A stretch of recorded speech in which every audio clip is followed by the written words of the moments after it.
Muito bem, muito bem, ótimo. Vamos lá, pessoal, todo mundo aí, sejam todos bem-vindos, bem-vindas, né? Mais um encontro ampliado do GFOP. Hoje temos a alegria de ter a professora Célia. Eu já conheço a professora Célia dos corretores da universidade, em algum momento a gente já se passou aí, se cruzou, né? Alguma reunião, alguma coisa, mas quero externar aqui a alegria, né? De ter você com a gente. O GFOP tem esse planejamento de estar trazendo discussões as mais ampliadas possíveis, tendo como foco principal, né, o direcionamento nosso, as pesquisas e produção de conhecimento na área de formação de professores, né, mas que se abre para um conjunto expressivo de temáticas que vem alimentando o nosso debate, né, ao longo do tempo, e vai criando também as possibilidades de conferir um certo fluxo, né, para as pessoas que desejam pesquisar, não aquelas temáticas já mais definidas, mas também outras temáticas, como disse a Mariana, né, que ainda se apresentam como um tanto invisíveis no corpo de discussão, especialmente aqui no nosso campus, no nosso programa, né? Então, nesse sentido, queremos dar as boas-vindas para ti, professor. Sinta-se bem à vontade, tá? Sinta-se em casa, sinta-se bem à vontade para conversar com a gente.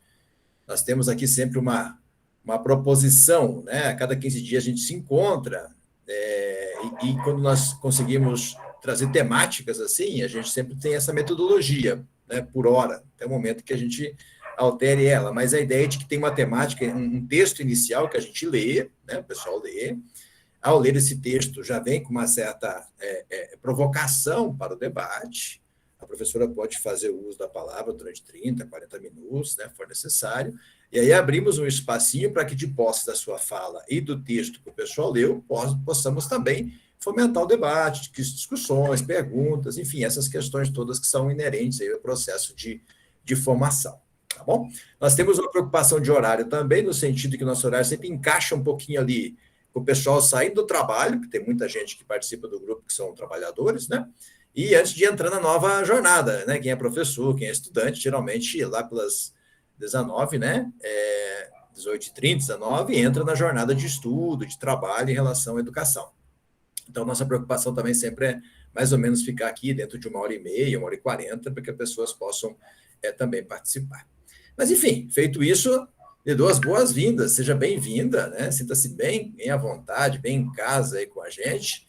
E a Mariana, nossa querida Mariana, vai fazer aí a mediação contigo, né? De subsidiar naquilo que você precisa em relação às informações e o debate que a gente vai propor hoje, tá bom? E os demais, pessoal, como sempre, bem-vindos, né? Vamos aproveitar, vamos perguntar, vamos debater, né? Para a gente aproveitar ao máximo aí esse momento de discussão, de formação que a gente tem, tá bom? Bem-vinda, professora, seja bem-vinda, sinta-se em casa. Obrigada, Paulo. Obrigada, Mariana. A Mariana sabe tanto de educação do campo, né? Ela sabe muito. Ela tem muito a ensinar aí, muito a considerar sobre a temática, né? E eu quero agradecer.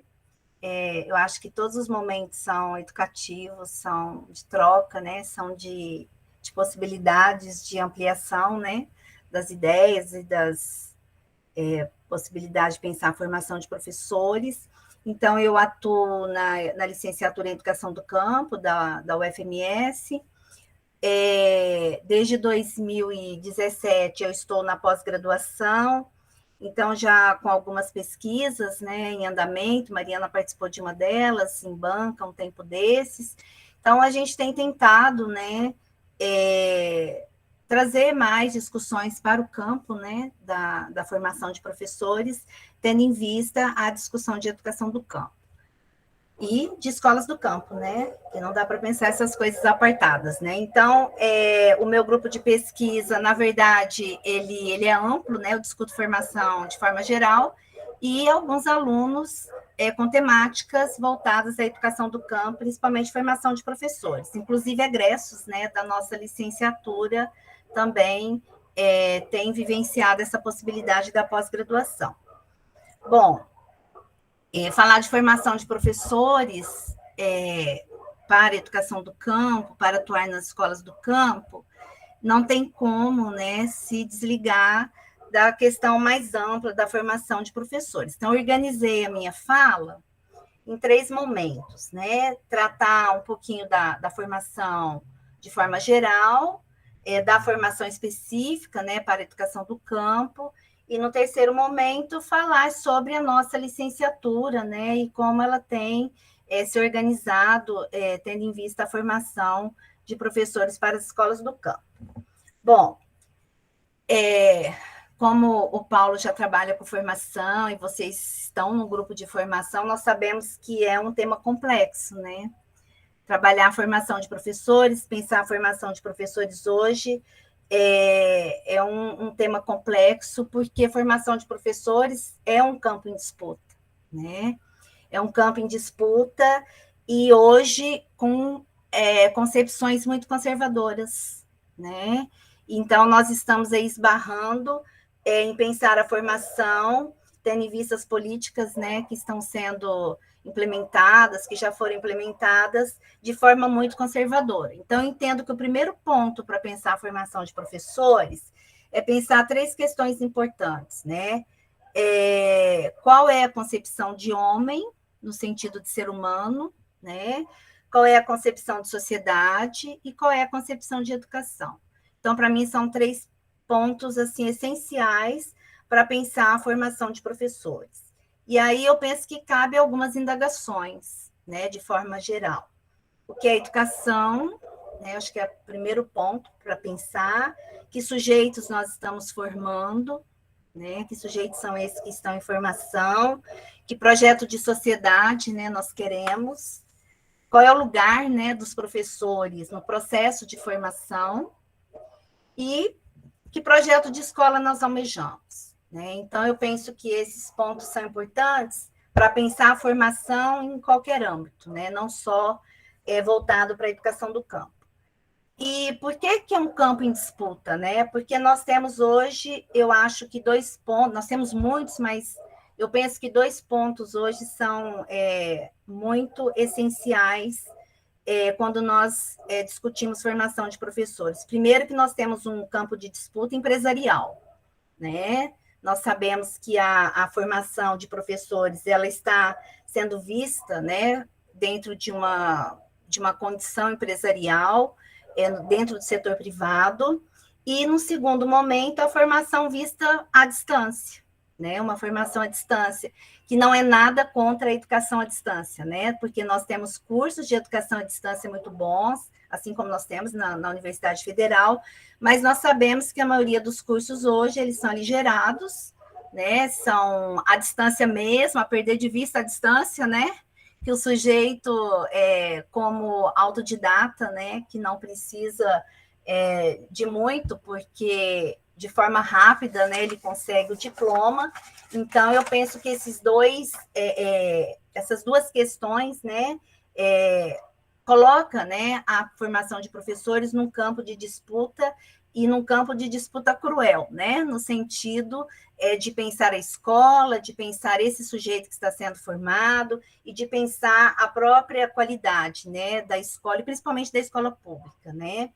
Então, eu penso que nós estamos convivendo com uma formação ancorada num movimento muito mais da prática, né, do que da teoria, do saber fazer. E aí nós vamos pensando em todas as políticas públicas, né, que têm sido aí evidenciadas, os programas, os projetos, né, que estão chegando aí os pacotes para nós. E aí nós podemos pensar nessa diretriz curricular de 2019, né, que vai refutar inúmeras coisas interessantes e importantes que tinham, né, as DCN de 2015, que foi mais pensada, mais elaborada, né, que tinha uma organização de valorização do professor, e muitas questões voltadas, né, ao Plano Nacional de Educação. E hoje nós vemos aí uma DCN de 2019 que está sendo imposta para nós das licenciaturas, né, nos nossos planos aí de curso, e que não traz, né, possibilidade de pensar o professor para além da sua prática, né, políticas de prescritivos, né, documentos bastante prescritivos, bastante tecnicistas, né, que trazem para o professor a ideia de que ele a falsa ideia, né, de que ele é o fracasso, né, do ensino e de que por meio dele que tudo também vai melhorar. Então, se ele tem uma boa formação técnica, né, essa formação do ensiná-lo a como fazer, né, ele vai ter uma formação e uma prática mais que dê melhores resultados, né? Então, nós temos tantos desafios. Aí nós temos a BNC, a BNCC, né? Nós temos a PNA, né? Política Nacional de Alfabetização, que tem aspectos muito voltados, né, para dizer ao professor que ele não soube, né, alfabetizar as crianças, e que por isso as nossas crianças não sabem ler e escrever, não sabem compreender um texto. Então, esse fracasso é todo do professor, né? E quando o professor está bem também, é todo o valor dele, o meritocrático, né? Ele é bom, ele sabe fazer, ele tem competência, ele é habilidoso, né? E aí, quando você lê nesses documentos 3 palavrinhas básicas, né? Competência, habilidade e engajamento, né?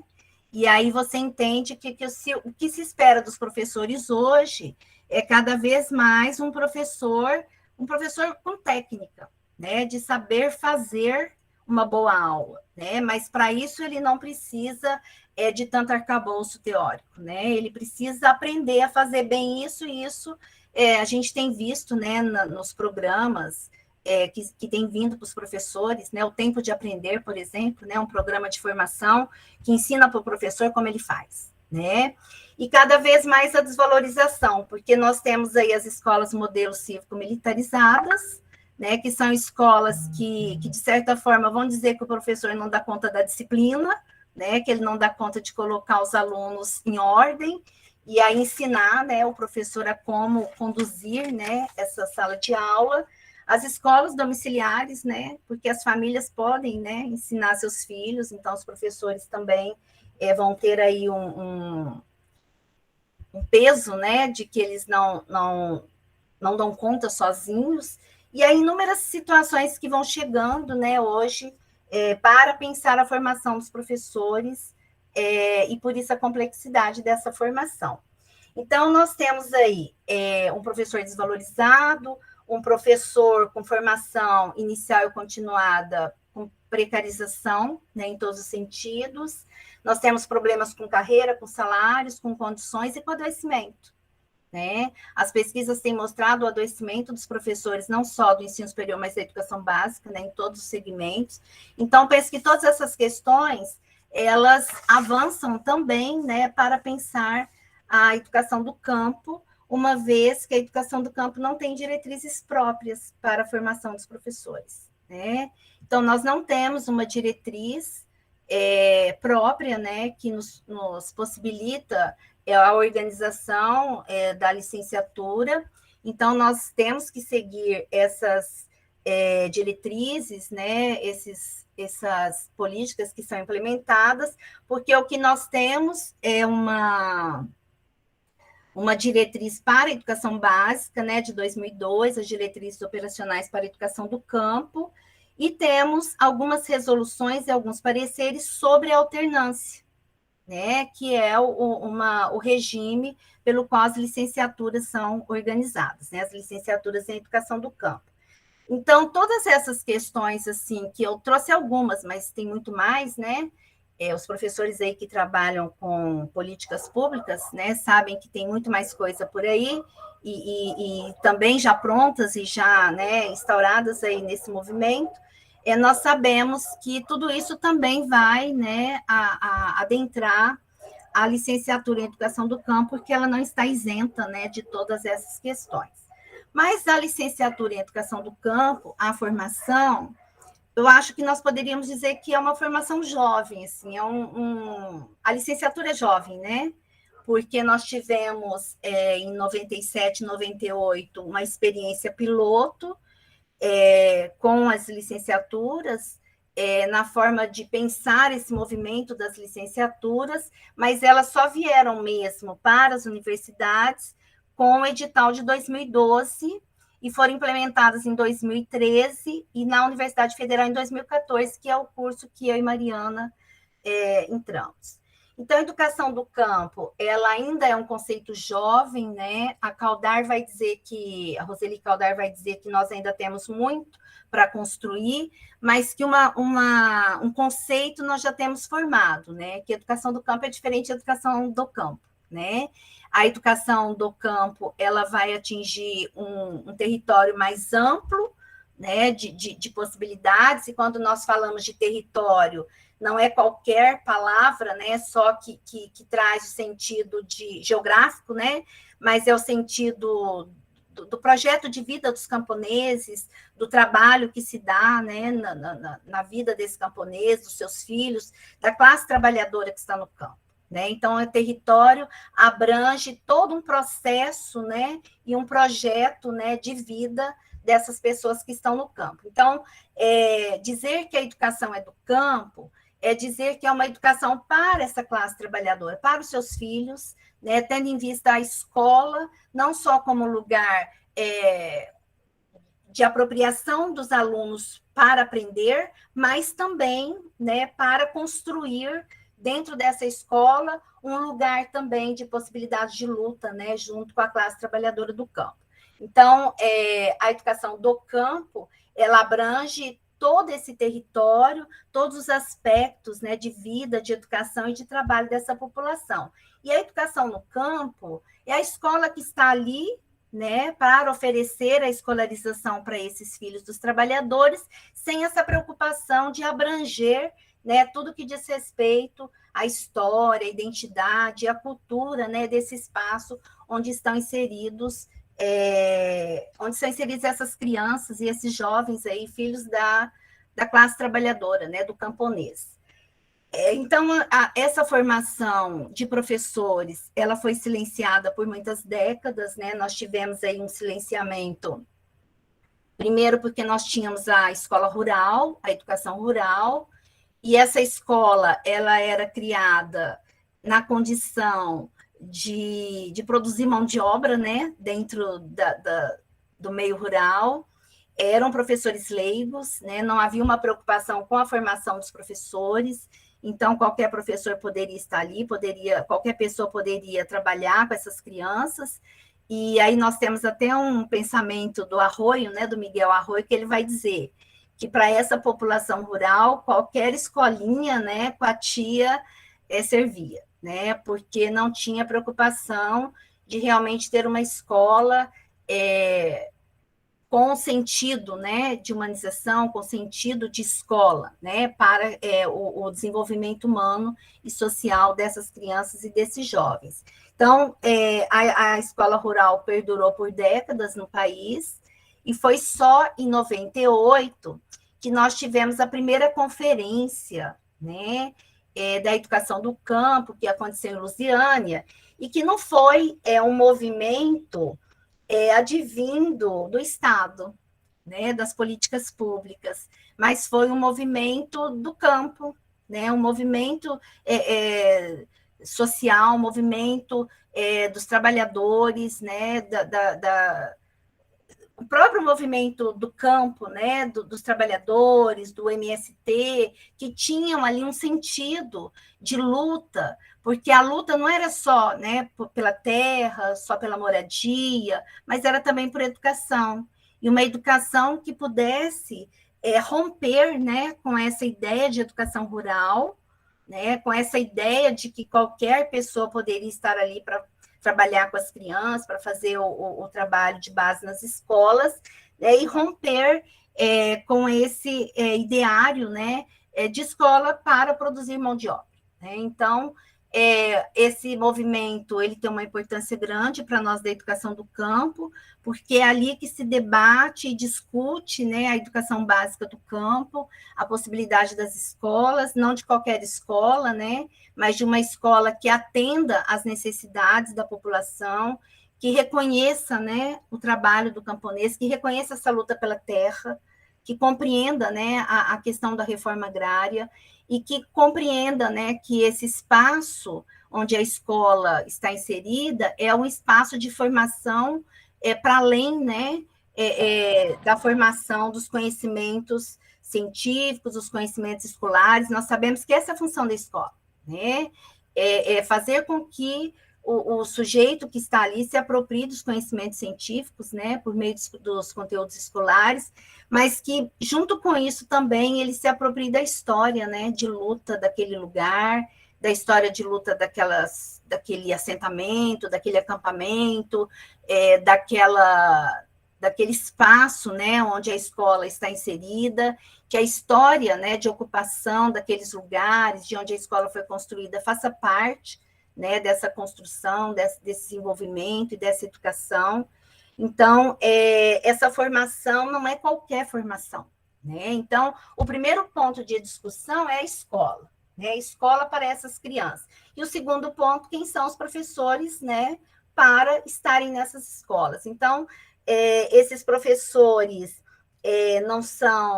não poderiam ser leigos, né, nem qualquer, né, pessoa que o prefeito da cidade considerasse que pudesse, né, estar ali na escola, como acontecia na escola rural, mas que pudesse pensar, né, como organizar essa escola e quem seriam os professores, né, para trabalhar nessa escola, para atuar nessa escola. Então, a primeira conferência em 98, ela traz esse debate mais forte, né, mais necessário, e depois desse debate vem a conferência de 2004, entre a conferência, né, de 2008, de 1998 e a conferência de 2004, a segunda conferência, nós temos a implementação das diretrizes curriculares, né, para a educação básica. Essas diretrizes, elas vão traduzir, né, essa necessidade de organização da escola a partir desses parâmetros,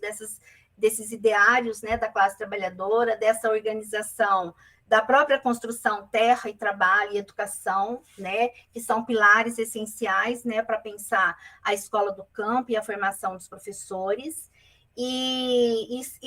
Entre essas diretrizes e as duas conferências, há também uma preocupação com o ensino superior, né? Então, vem toda uma discussão e um debate de que a formação precisa se estender, né? E aí, em 98, nós temos também 98 até 2002, né? Nós tivemos as discussões do primeiro programa que vai formar professores e vai formar outras áreas, que é o Pronera, né? Que nós não podemos deixar de pensar nesse programa, que é um programa de reforma agrária que já passou por 5 governos e sobrevive, né, com todas as dificuldades, mas ele já passou por 5 governos e sobrevive, e no governo Bolsonaro ele está sobrevivendo, mas ele foi para o INCRA, né, não é mais, a Mariana até colocou ali, né, não é mais, não tem mais os parâmetros e a organização do MEC, mas ele está no INCRA.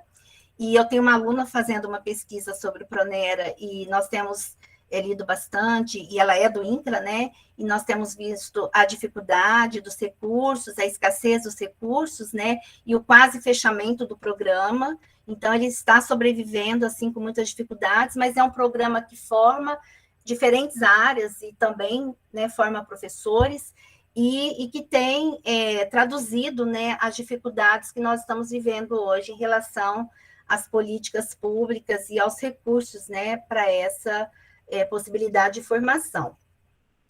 Então, quando nós abordamos a educação do campo, não tem como nós não trazermos os movimentos sociais, né? Porque a educação do campo, ela nasce nesse bojo, né, da luta pela terra, mas também pela educação, pela escola, né, para os filhos dos trabalhadores, e essa luta, ela é dos próprios trabalhadores, né, juntamente com os movimentos sociais, diferentes movimentos, mas nós poderíamos aí trazer à tona o MST, né, um movimento que vai ter uma grande e incisiva, né, representatividade aí nessa luta por escola, por ensino superior, por educação básica e por uma formação de professores, né, coerente com todas essas questões da educação do campo, e não só de educação no campo, né? Então, a escola do campo, ela nasce da luta da classe trabalhadora, ela rompe, né, com essa lógica do capital, porque ela exige posturas contra-hegemônicas, né? Ela traz posturas de compreensão da própria divisão das classes, né? Tendo em vista a sociedade na qual nós estamos inseridas. Então, uma escola de luta, é uma escola de debate, é uma escola de lideranças, é uma escola de formação social. E quando nós tratamos da escola, tendo em vista os movimentos sociais, nós sabemos que hoje eles não são bem-vindos, né? Nem mesmo dentro das escolas, né? Dentro da universidade. Esses dias eu participava de uma fala sobre alternância, e um representante do movimento disse que eles estão recuados, né? Por não, nesse momento, não terem como trazer essa representatividade, essa força, né? Tendo em vista as questões que abarcam hoje, né? As universidades, as escolas e a sociedade como um todo.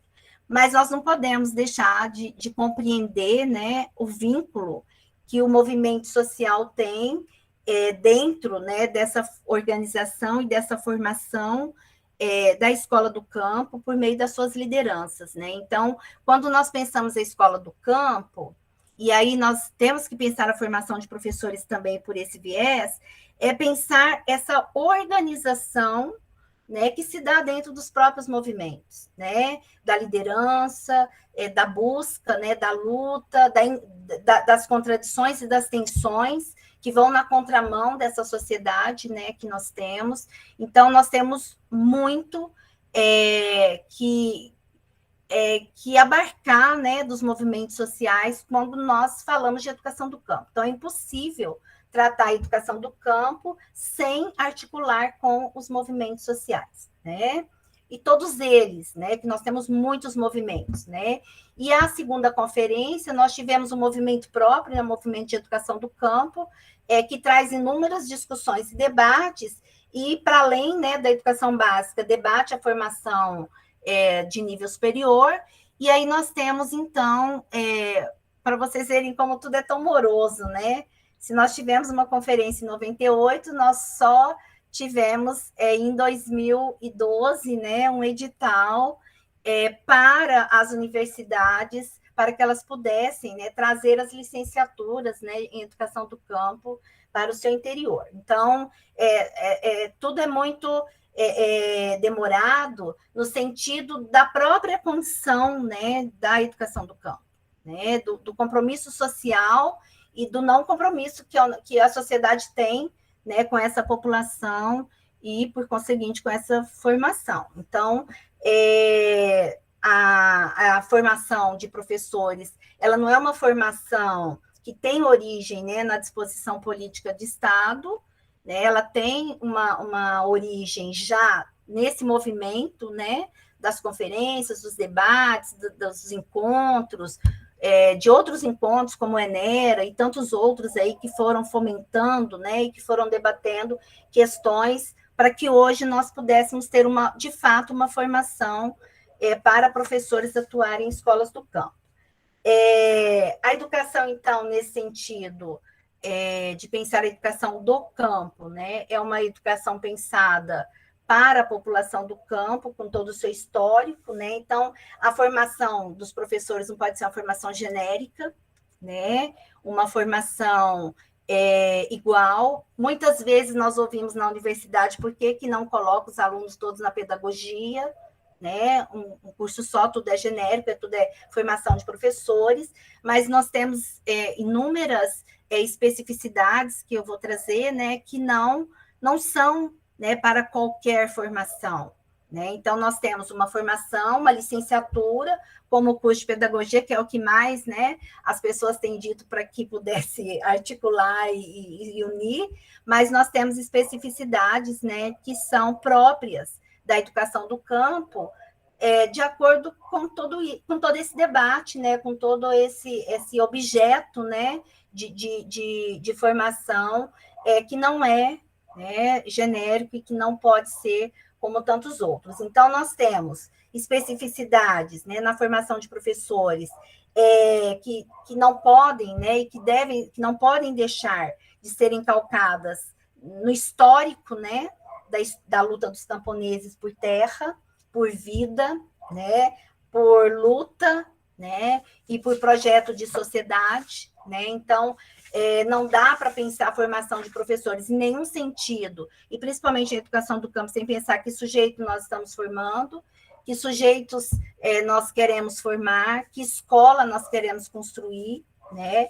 E quem são esses professores. Então, nós temos, no interior da universidade, a formação para a educação do campo, uma formação que abarca, né, essas questões, mas também que tem muitos desafios, né?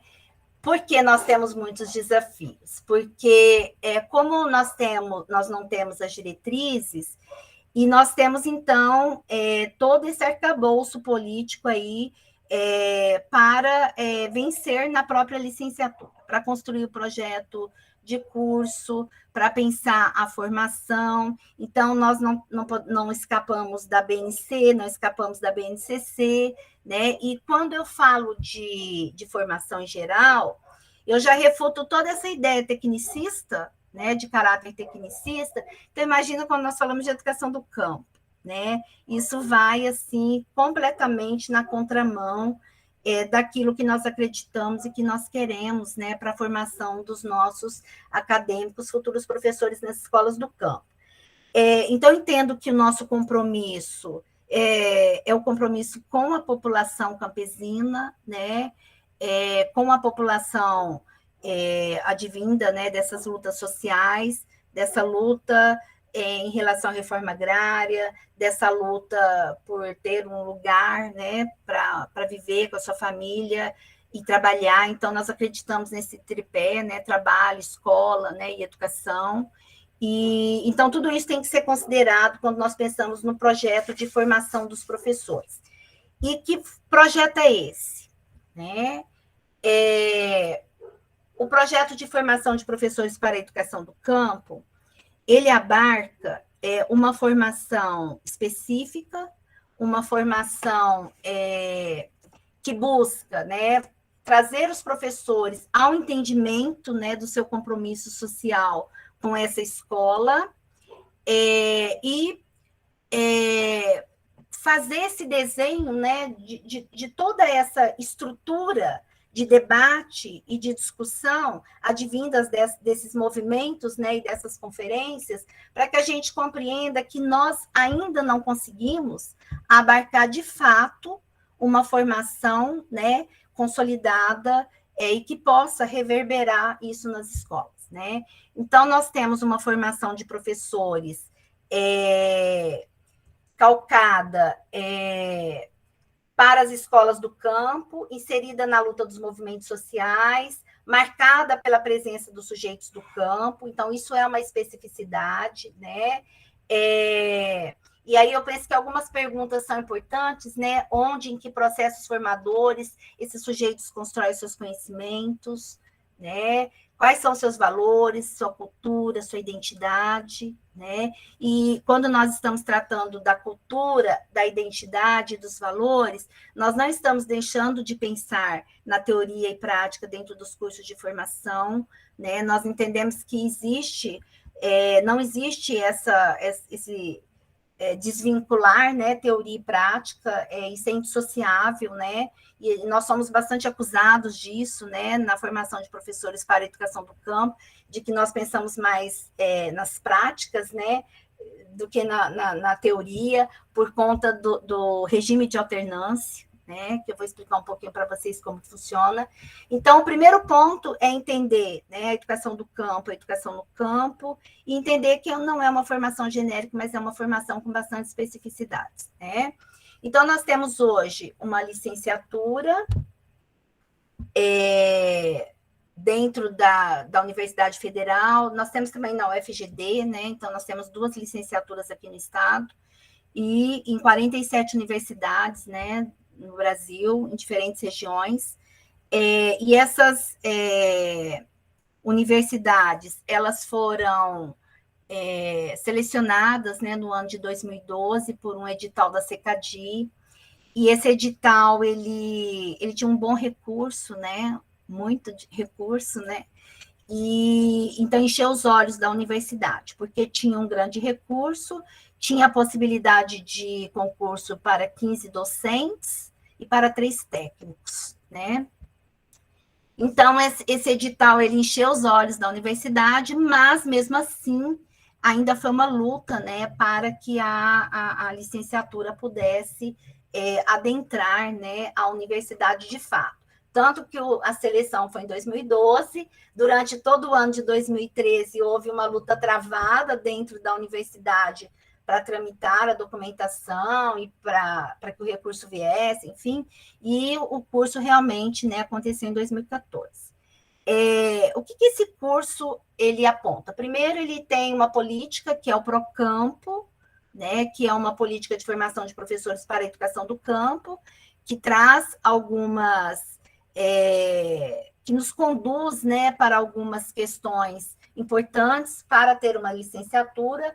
Uma delas é a formação em regime de alternância, né? Então, o que é o regime de alternância? O regime de alternância na formação de professores também é uma luta diária nossa para que as pessoas compreendam, né?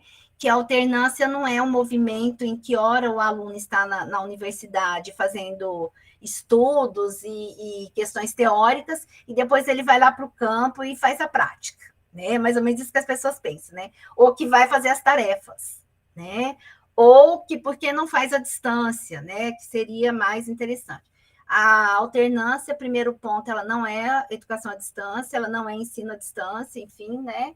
Ela é um regime que promove, né, a possibilidade dessas pessoas que estão no campo, com vínculo no campo, que moram, né, no campo, possam estudar sem se ausentar do seu território, que possam articular, né, o que eles aprendem na universidade com o trabalho deles no campo, seja na escola, seja na própria plantação, né, seja em qualquer situação dentro do campo, que ele possa fazer articulação de tudo isso que ele aprende na universidade com as questões do trabalho no campo e também com a escola, né, que está ali dentro daquele território onde ele está inserido. Então, a alternância, ela não é qualquer alternar, né? Essa palavra alternância traz a ideia de alternar tempos, mas não são qualquer tempo, né? São tempos de formação. Então, os nossos alunos não vêm para a universidade e vão embora com uma tarefa para fazer.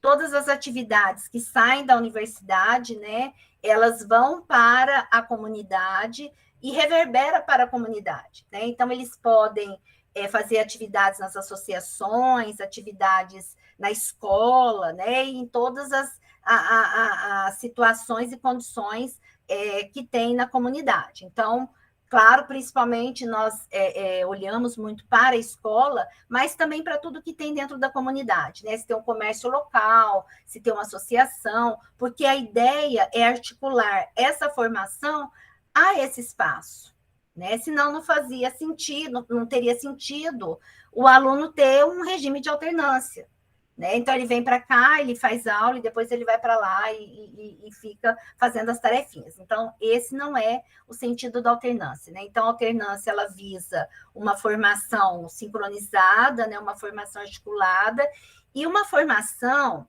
que dá visibilidade à educação do campo, né? Que não é uma formação genérica. Por isso não é uma formação genérica, porque o professor ele precisa ter essa compreensão do que é o campo, de que espaço é esse, que território é esse, que identidade tem esse campo, que cultura, quais são as possibilidades desse campo, né? E o que essa população tem. Cada lugar tem uma história, cada lugar tem uma memória, né? Então, são possibilidades de cada espaço. Então, a alternância ela não tem um modelo, né? Ela tem um histórico, né? Que nasce na França, depois na Itália, depois vem para o Brasil, mas ela não tem um modelo a ser seguido, né? O modelo é construído, porque ele é construído porque cada espaço tem a sua realidade. Agora, o que ela tem, que é incisivo e que nós não podemos deixar de fazer, é a utilização dos instrumentos, né? Então, a alternância ela tem diferentes instrumentos né? Muitos, né? Caderno de campo, plano de estudo, né? Projeto, plano de formação, inúmeros instrumentos, né? Que nós utilizamos como instrumentos teórico-metodológicos para que os nossos alunos possam fazer alternância. Então, a alternância, ela é uma especificidade da formação de professores, né? Uma das especificidades da formação de professores. Então, como se dá isso? Nós já tivemos muitas experiências com alternância, a Mari sabe disso, ela passou por algumas. Então, como não tem um modelo engessado, um modelo pronto, nós estamos cada vez construindo melhor a alternância e também nos apropriando mais dos instrumentos. Então, antes nós usávamos alguns, agora nós utilizamos outros, e nós vamos, então, também aprendendo nesse movimento, né, como se dá essa formação via alternância.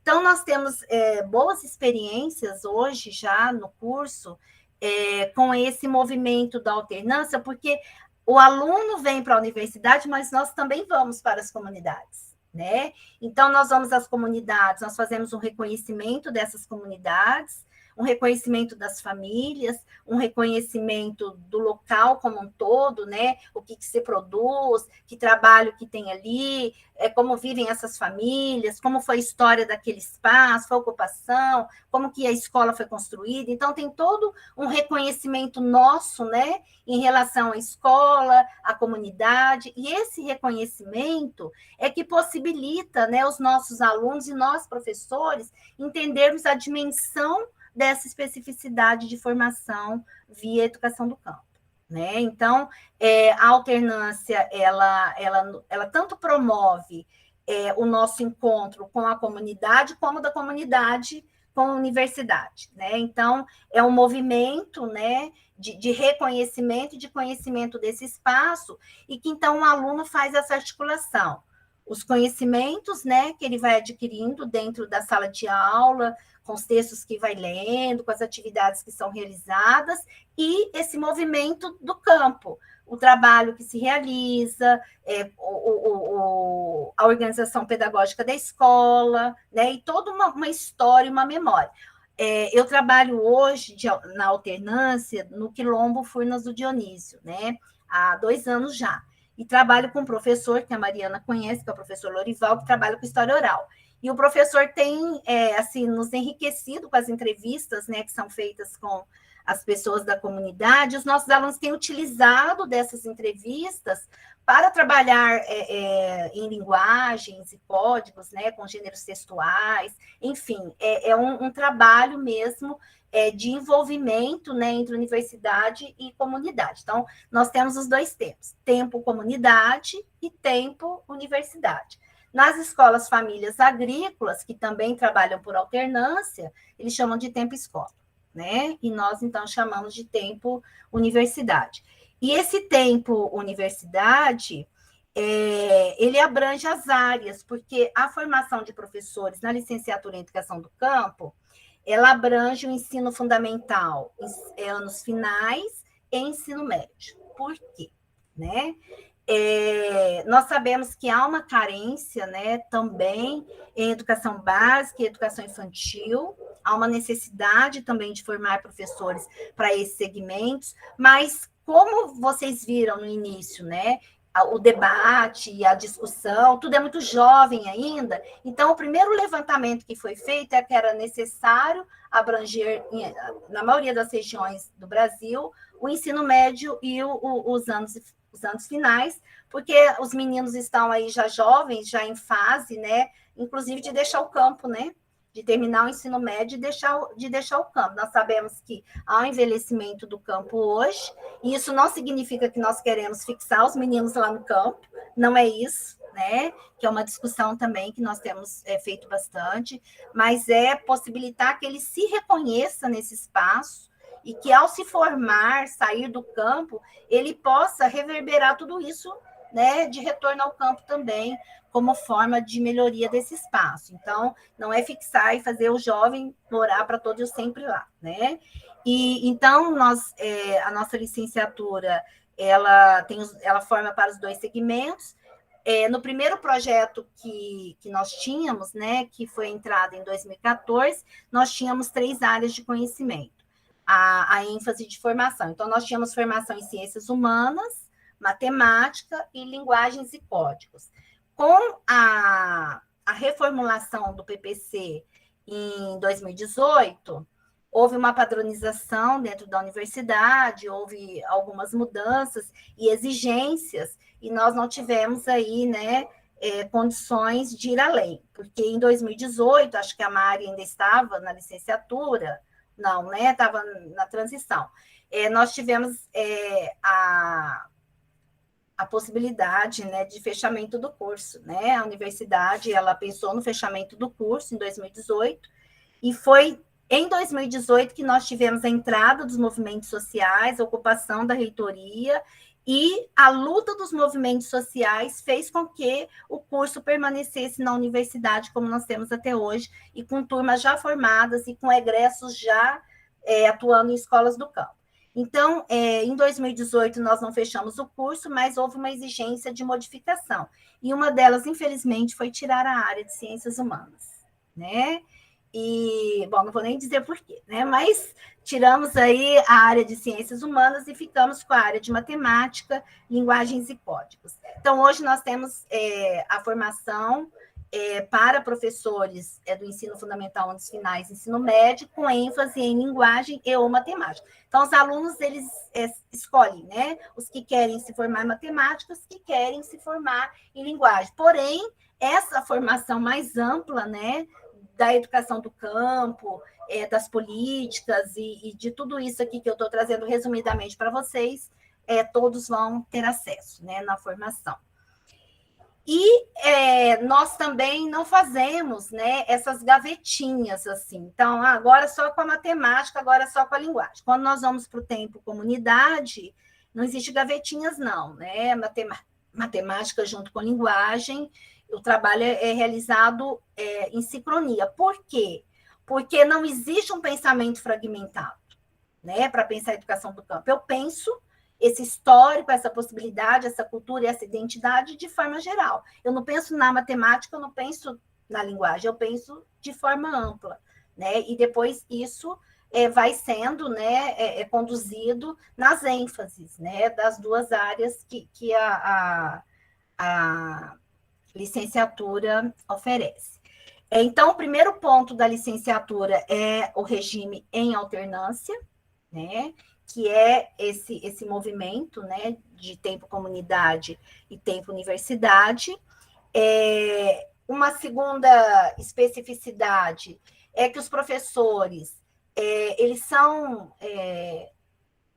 sempre, né, nós tentamos, né, trazer esse histórico, né, da educação do campo, com disciplinas que vão trabalhar a questão da reforma agrária, que vão trabalhar a questão da agroecologia, né, e que vão dar ênfase, né, nessas questões mais amplas que um professor de educação do campo não pode perder de vista por ser professor de educação do campo em uma escola do campo. Dia desses, um professor disse assim para mim, em uma formação: eu não posso privar os meus alunos dos conteúdos, mas ninguém disse que o professor da educação do campo vai privar os alunos dos conteúdos, muito pelo contrário, né? Porque a escola tem essa função e é a função contra-hegemônica, na verdade, né? Que você vai permitir aos filhos da classe trabalhadora de se apropriarem, né, de tudo que já foi produzido, né, pela humanidade. Então, muito pelo contrário, nós queremos que os nossos alunos eles tenham essa apropriação. Agora, o que diferencia é o professor compreender toda essa dinâmica, né, para que ele compreenda a escola, né, como esse lugar também junto a essas famílias de luta, né, por todas essas questões aí que estão expostas, né, dentro da sociedade, principalmente para essa classe. Outra questão importante é que as escolas que estão na nossa região, nem todas, né, elas têm uma legislação um projeto político-pedagógico, né, que traz a educação do campo dentro das perspectivas. Então, são escolas que trazem resíduos urbanos, né? Então, muitas escolas que nós temos conhecido, elas têm essa organização urbanocêntrica, né? De tudo que está lá na cidade, nós vamos trazer para cá. Ainda existe essa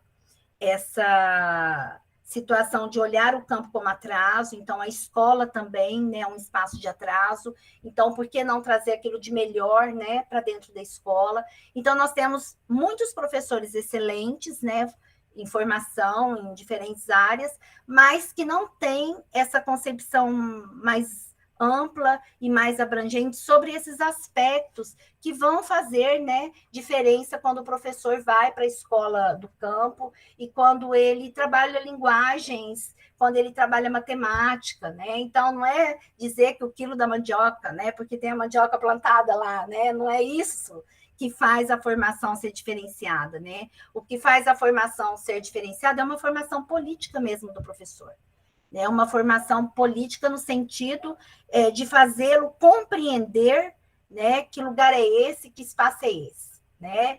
Então, eu sempre me reporto a Roseli Caldardi, eu gosto do que ela traz, né? E no meu texto eu trouxe, né, bastante ideias dela, no sentido de que o campo hoje, como no conjunto, né, todo da sociedade, tem uma forma, né, de organizar a educação que, conforme os trabalhadores, há uma lógica da sua própria destruição.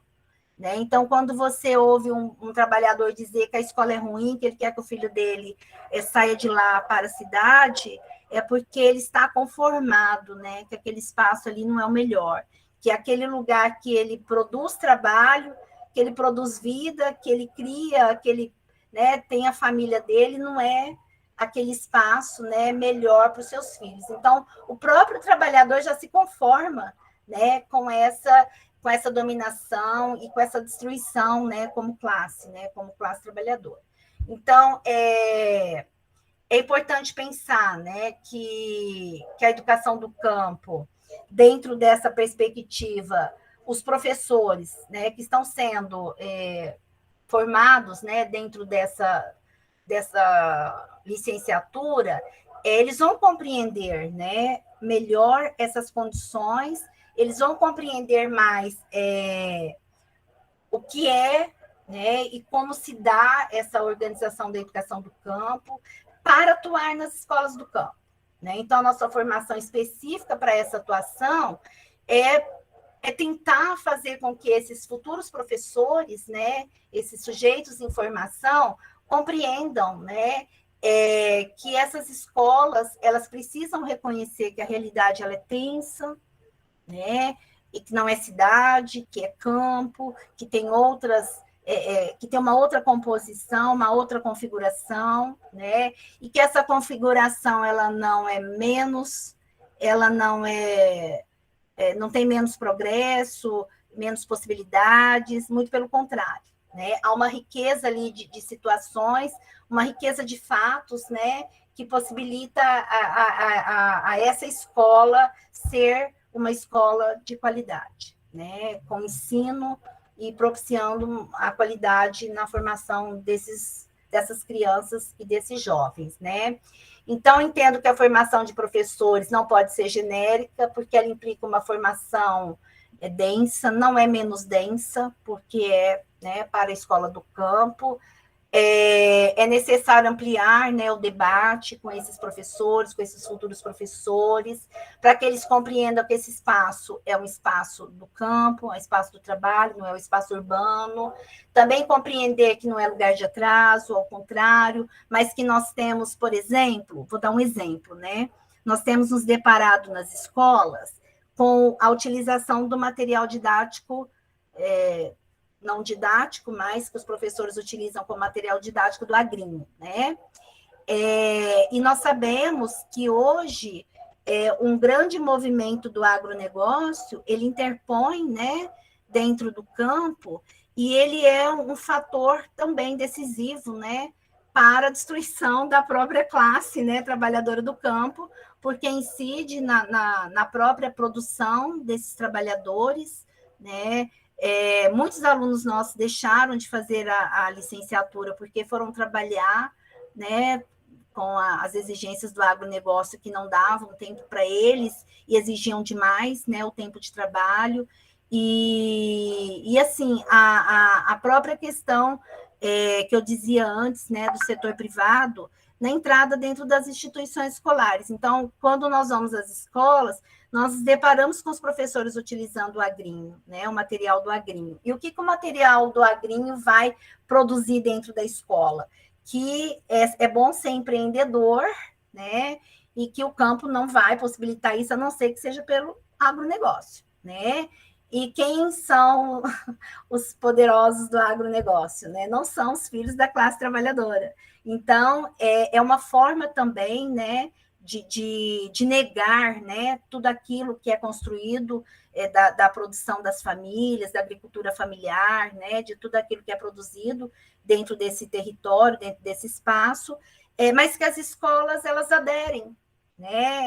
É um material bonito, é um material ilustrativo, e os professores trabalham com esse material. Então, eu tenho dito para eles, podem trabalhar com material desde que vocês consigam, né, fazer uma crítica e consigam mostrar para os alunos, né, o que esse material promove. Então, é um material rico, mas que não vai promover, né, tudo isso que nós lutamos quando nós trabalhamos com a formação em educação do campo, com todas as discussões que nós fazemos, né, porque adentra a escola com muita negação, né, daquilo que é da escola que está no campo. Então, são muitas questões que nós temos vivenciado, como, por exemplo, também a organização da escola, a dificuldade de pensar, né, as questões do campo dentro da escola, e aí a construção de disciplinas, né, que promovam isso. Então, hoje nós temos aí nas escolas uma disciplina que chama Terra, Vida e Trabalho,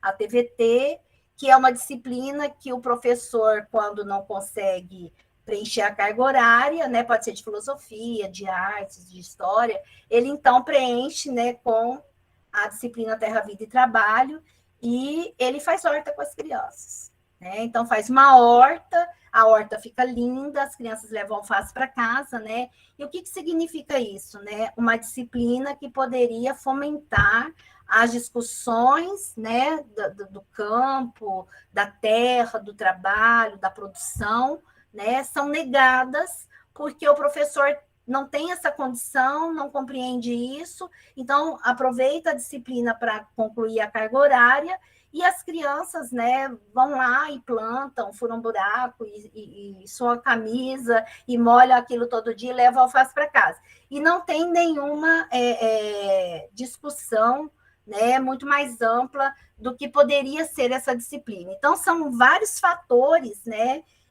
que nós que vivenciamos assim, as escolas, temos observado, né, e temos levado isso para dentro, né, da nossa licenciatura, no sentido da discussão e da possibilidade do entendimento, né, dos nossos futuros professores em relação a essas questões, né? Então, formar os professores para a educação do campo é promover essas discussões, é promover esses debates. Então, por isso não poderia ser uma pedagogia, porque nós também vamos debater ensino, nós também vamos debater aprendizagem, desenvolvimento e tantas outras questões da licenciatura, mas nós temos algumas questões específicas, né? E que nos permitem, porque nós temos um regime também de alternância, né? E que vai nos possibilitar esse relacionamento, né? Escola, comunidade, comunidade, escola, né? Então, essas são questões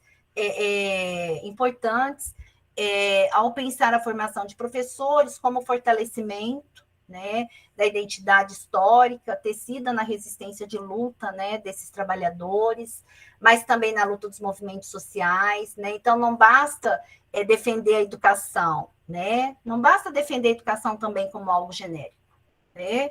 Quando nós tratamos de educação do campo, mas nós temos que inserir essa educação como forma de provocar, né, aos alunos e aos professores pensar como superar essas contradições, de que forma enfrentar essas contradições, né, que estão postas dentro do campo, e defender uma educação voltada para essa luta dos trabalhadores.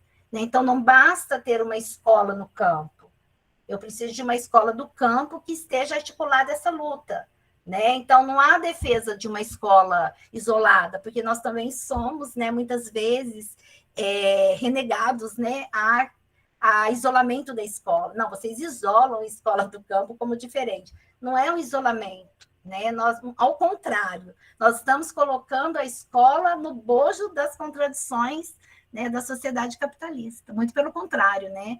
A escola tem as singularidades, né, as especificidades, mas ela também tem a sua universalidade, aquilo que é da sociedade, aquilo que dispõe sobre a classe trabalhadora, né? Então, nós não temos uma escola isolada, né, distante das demais escolas, ao contrário, né? Nós estamos defendendo uma escola inserida nesse contexto, e que é um contexto tenso, um contexto de complexidade, um contexto de contradição, e que renega, né, essa classe trabalhadora, às vezes até mesmo dentro da universidade. Né? A universidade tem um compromisso com a licenciatura, mas nós ouvimos sempre, e nós ouvimos no mês passado, que pode ser que a universidade não fique com o curso, né, por muito mais tempo, que pode haver fechamento, porque nós precisamos de muitos alunos, nós precisamos de muitas cabeças, né, de alunos aí para ter recurso. E nós hoje temos poucas entradas, porque o edital de vestibular ele não está sendo específico, que é uma outra luta, né, para a licenciatura, que é uma luta que nós tínhamos antes e que nós perdemos, que é uma entrada com vínculo com o campo. Eu tenho alunos hoje que não são do campo, que são da cidade, e que você percebe que há um diferencial desse aluno, ele se esforça para esse entendimento, ele faz alternância lá nas escolas do campo, mas ele não tem aquela vivência, aquele movimento, né, de compreensão mais ampla, porque ele não vivenciou dentro das comunidades. Né? Então, nós temos, sim, um edital hoje que abrange, né, a entrada, e por isso nós temos menos procura, até porque a educação do campo ainda é vista, né, de longe, né, como algo que não vai contemplar aquele professor que vai para uma licenciatura, que às vezes nem sabe muito bem que licenciatura ele tem escolha, né? Ele entra para entender se ele quer ser professor, né? Então, isso tem também...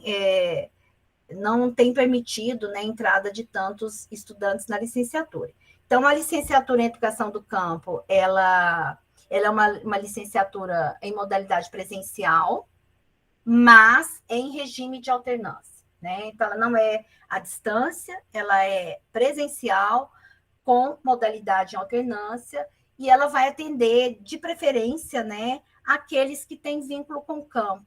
Né? E que vínculos são esses? Pode ser dos movimentos sociais, né, das associações, de moradia, de trabalho, né, na própria escola. Nós temos muitos alunos que trabalham nas escolas, né, que são merendeira, né, e das secretarias, e que já estão, né, no interior da escola.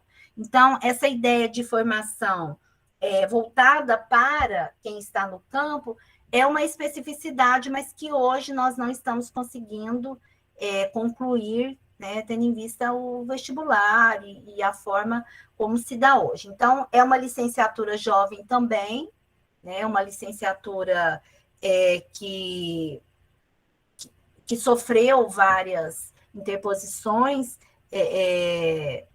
da própria universidade, em âmbito geral também, né, do MEC, enfim. Então, é uma licenciatura que eu entendo que nós estamos cada vez em construção, né, no sentido também de nos enquadrar, vamos dizer assim, né, no que a universidade propõe hoje, não só para nós, mas para todas as licenciaturas. Né? A Mari levantou a mão. Eu levantei a mão, Celinha, porque Estou formigando de questões aqui, né, para variar, né? O Paulo já deve estar falando da Lava, vai falar até amanhã, né? Mas não, porque eu também vou dar aula daqui a pouco. Então, eu queria pedir para você trazer a discussão para a conclusão, para eu tentar abrir para as perguntas, porque eu estou percebendo, o pessoal foi começando a abrir câmera, eu fui percebendo que muitas pessoas realmente não conheciam o tema, né? Assim, recentemente, uma aluna minha falou assim: vai fechar aquela escola que a minha irmã trabalha, porque tal turma só tem 7 alunos. E aí eu falei: vocês acham muito natural dizer que vai fechar uma escola porque tem 7 alunos e vocês não conseguem pensar que esses 7 alunos vão passar 3 horas no ônibus para ir para a escola? Porque as distâncias são gigantes. Como pensar que uma criança vai acordar às 4 da manhã, às 3 da manhã? Essa criança vai aprender? Então, são 8 alunos que são detentores do direito de aprender, como todas as crianças. E tem uma outra questão aí também, Mari, que eu vou trazer rapidinho, que além de ter 8 crianças, nós temos também um diferencial nas escolas do campo, na maioria delas, não em todas, que são as salas antes multisseriadas e agora multianuais, né?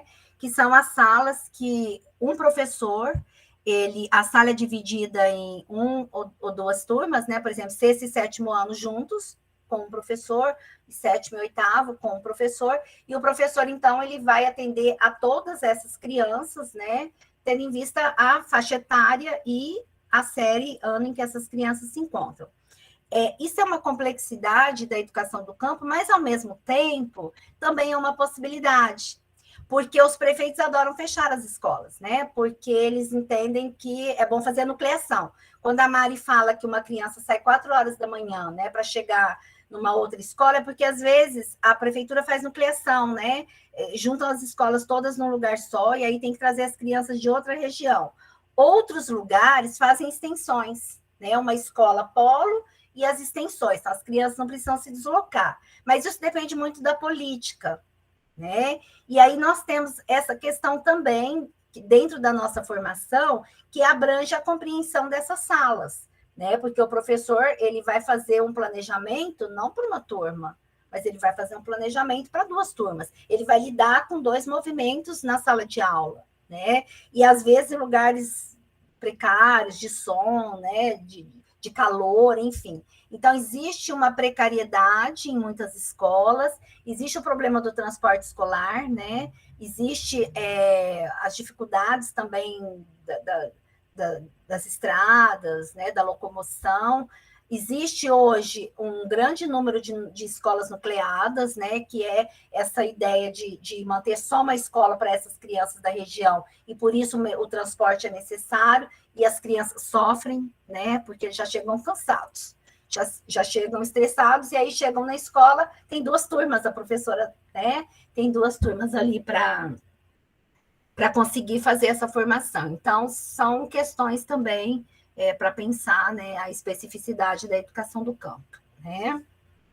Então, para fechar, lá no finalzinho do meu texto, eu coloquei o seguinte, né, que, na verdade, o que nós defendemos é uma formação para atuar nas escolas do campo, cujas especificidades, né, dessas escolas, dessa formação, sejam pautadas para garantir e oportunizar uma formação com fundamentos sólidos, né, então não é qualquer formação, com aspectos filosóficos, sociológicos, econômicos, políticos e mais, né, dentre outras questões, que possam, né, propiciar uma visão ampla do campo, das suas condições, das suas tensões, frente à sociedade de classes, né, que permeia o espaço onde se localizam as escolas do campo. Então, nós defendemos uma formação específica que envolva todas as perspectivas de pensar a escola no seu lugar de direito, o campo, né? Então, pensar que a escola, que essa formação possibilita um professor que compreenda esse espaço e que seja esse espaço de direito, né? Que a criança tenha o direito de estudar, o jovem e a criança, na escola do campo, né? Para atender às suas especificidades. E essas especificidades são essas e muitas outras que nós poderíamos aqui ficar um tempão discutindo, né? Mas, assim, resumidamente, né, é isso, né? Eu também acho que a gente poderia ficar horas, assim, sou absolutamente encantada com o movimento da educação do campo, né? Sempre que eu sou chamada para falar, para explicar o que é educação do campo, eu também aqui vão estar as minhas orientandas, elas estão aqui para não me deixar mentir. Eu também começo a falar assim, mas educação do campo também é movimento social. Antes de tudo, é movimento social. Não nasce como política pública a priori, né? Ao contrário, ela é... Ela que dá, né, essa ênfase às políticas, né, que vem depois. E como sendo uma educação com muito posicionamento de classe, com muita... Assim, nenhuma educação é neutra, né? Sim. Não existe educação neutra. Mas a educação do campo, ela também apresenta antes mesmo, né, para ela conseguir seus espaços, as suas leis, ela apresenta a justificativa a partir dessa perspectiva materialista, a partir de uma discussão de classe. Então, ela não tem como você escapar disso, né? Não tem como fingir neutralidade na educação do campo. Então, por isso, e por muitos outros motivos, né, também de trajetória pessoal de trabalho, sou absolutamente apaixonada pela educação do campo, pela professora Célia Piatti. Então, agora eu queria que as pessoas fizessem questões, eu estou aqui para... O que é mediar, Paulo? Tomar o tempo? Como é que eu faço? Não sei. Estou me sentindo... Você faz isso, abre a palavra, quem quiser fazer pergunta, fica à vontade. Vai. Nossa, quem quer perguntar, geralmente... Aí, ó, o Marcos já quer perguntar, então eu já começo... Vou pedir para o Marcos ir perguntando, e aí vou depois somar. As próximas pessoas que se inscrevam pelo chat, para a gente poder organizar. E aí eu já passo a palavra para o Marcos. Célia, obrigada por essas palavras que eu, enfim, estou aqui totalmente banhada na saudade que eu tenho dessas discussões tão profundas, né? Tão verdadeiras, assim, né? E, Marcos, pode falar que eu vou anotando aqui agora no chat quem quiser fazer pergunta, tá? Boa tarde, professora Célia. Boa tarde. Eu tenho, na verdade, uma dúvida que em relação ao... Não sei se é certo falar metodologia de alternância, o ensino de alternância, que a professora falou em relação à formação, né? Os professores, eles têm essa formação pelo modo de alternância. E a minha dúvida é se nas escolas do ensino básico, que esses professores vão atuar, essa metodologia, esse método, ele também acontece ou não aqui em Mato Grosso do Sul, né? Porque eu acho que isso também depende também de cada estado. Uhum. E eu tenho uma recordação em relação a isso, que eu sou do Paraná, eu estou aqui em Mato Grosso do Sul, mas a minha formação é no Paraná, e eu cheguei a trabalhar um tempo lá eles chamam de casa familiar rural, eu acho que aqui não tem. Aqui tem. Tem? E funcionou um tempo lá o ensino por alternância, mas em 2015 ou antes já o governo do estado mudou e desautorizou o funcionamento por alternância e passou a funcionar as escolas do campo de um método curricular tradicional, como os que aconteciam nos ambientes urbanos. Eu cheguei a trabalhar um tempo tanto numa casa familiar quanto numa escola do campo, propriamente dita, né? Na casa familiar rural funcionava o ensino técnico, junto com o ensino médio, normal, de segunda a sexta, não funcionava a alternância também, e no do campo menos ainda, nem acontecia antes, né, nas escolas normais do campo, de ensino básico. Então, a minha curiosidade seria em relação a isso, se os alunos do ensino básico, o qual esses professores vão estar trabalhando nessas escolas do campo, também têm essa oportunidade de estarem estudando ou não, e se funciona de uma outra forma, talvez. Então, as escolas famílias agrícolas, nós temos duas, né? Uma delas, a Rosalvo Rodrigues da Rocha, já passou assim por várias cidades, já foi assim delegada a vários lugares, hoje está em Rio Brilhante, né?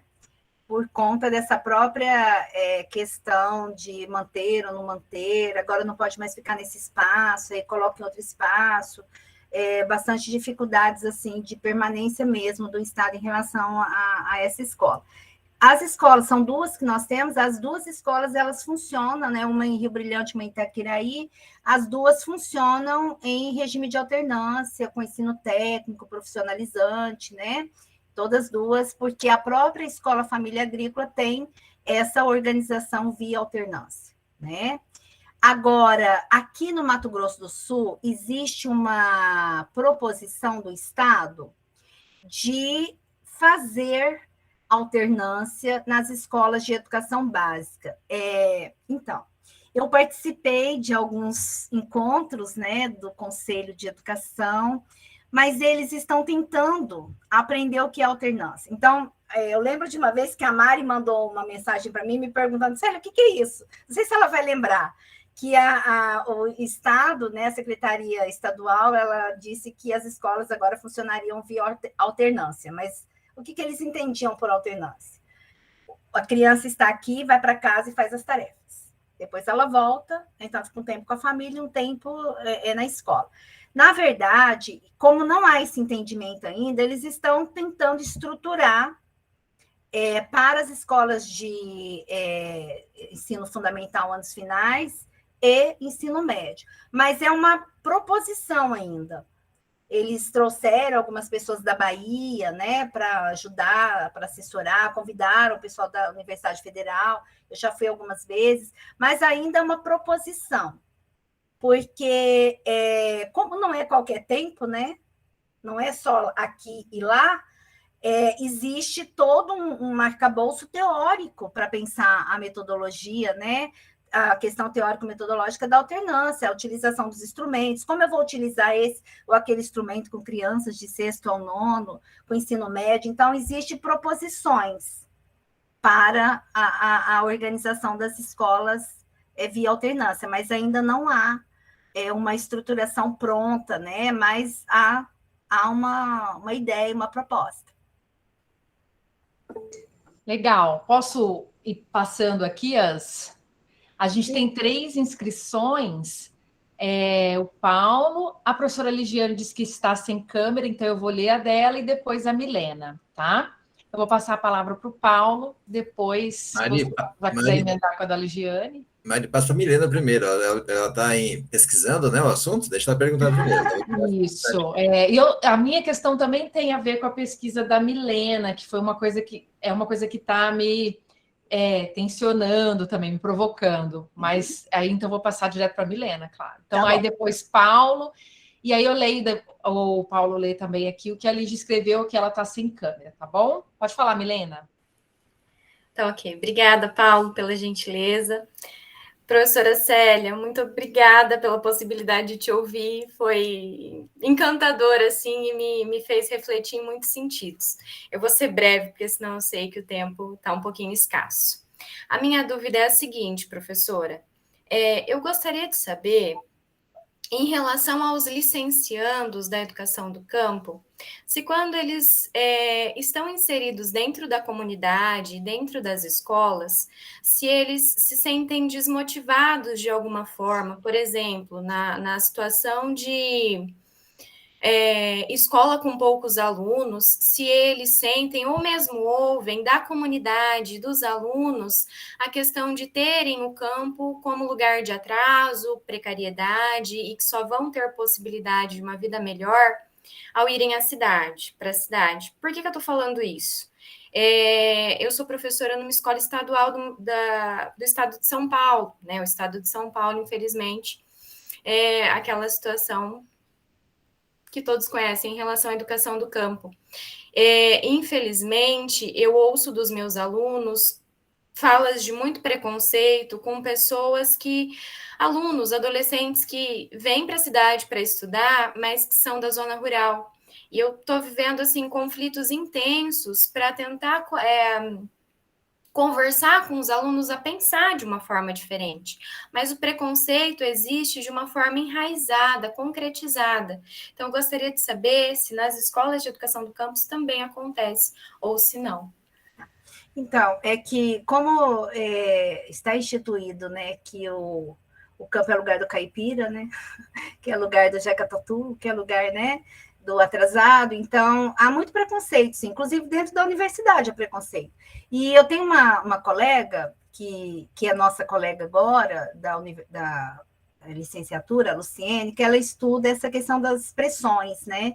E ela tem trabalhado muito isso com os alunos, porque há uma forma, um falar diferente, né? Um vocabulário, uma linguagem, e às vezes eles sofrem preconceito por essa fala, né? Por essa forma da própria linguagem, né? Agora, os nossos alunos egressos, eles têm, inclusive os nossos alunos também em formação, eles têm nos apontado bastante resistência dos outros professores em relação a eles, porque como tem toda essa discussão, porque tem toda essa organização do pensamento político mesmo, né, desse futuro professor.